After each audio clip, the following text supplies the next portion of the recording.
off in the Breeders' Cup Distaff, and Thorpedo Anna had a great start. Thorpedo Anna has things her way so far, and Thorpedo Anna begins to move away. She's in front by 2. This brilliant filly's going to take them all the way. Thorpedo Anna, what a year for her. Someone said one time I'm the best, worst Breeders' Cup trainer ever because I had my in the money percentage was over 50%, but I had 0 wins. And I couldn't explain that other than you just keep trying, and it finally came around.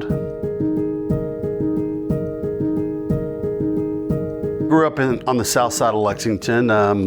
Got involved in horse racing probably when my grandfather took me to Keeneland when I was in my single digits, and then I would actually ride horses at Keeneland when I was a boy with my grandmother.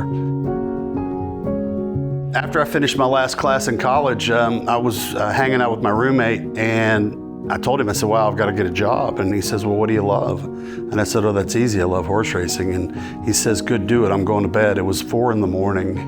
And then an hour later, I went to Keeneland and got a hot walking job. Well, my mother was furious. My mother was, you're doing what? Financially, I really struggled for a long time. But then I started hitting my stride and people started hiring me, and I think I won 10 out of my first 50 runners. The early years, I didn't have a horse talented enough to make the Breeders' Cup, but I did finally make the Breeders' Cup in 1994 with a horse named Tejano Run. Takes off like a shot in the final furlong, and he ran a respectable third that first year. But after that, seems like we always hit the board, but we never won. One point, I think I had 7 seconds and 10 thirds. One horse got left at the gate, she ended up second. Another one had the lead at the 16th pole, and the horse snuck up the rail and nailed her at the wire. Every time I took horses over there, I was real pleased with the way they ran, and so you just had to keep doing that and stay focused in on that one horse at a time.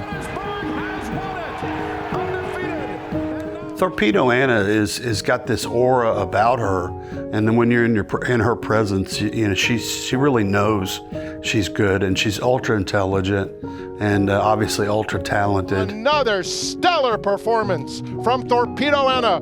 She'll win for fun by 4.5 lengths over Candide. There were a lot of people that really wanted me to run her in the Classic against Colts.